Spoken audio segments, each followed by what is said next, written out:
अस्सलामुअलैकुम व्यूवर्स। जैसा कि रमज़ान का मुबारक महीना शुरू होने वाला है, हमारी दुआ है कि इस मुबारक और बरकतों वाले महीने में अल्लाह पाक हम सब मुसलमानों पर अपनी रहमत नाजिल फरमाए।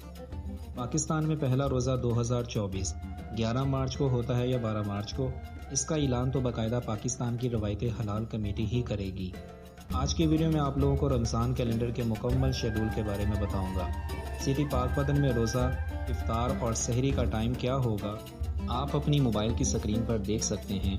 अगर पहला रोज़ा 11 मार्च को होता है तो सहरी का टाइम 5:01 का है और इफ्तार टाइम 6:12 का है।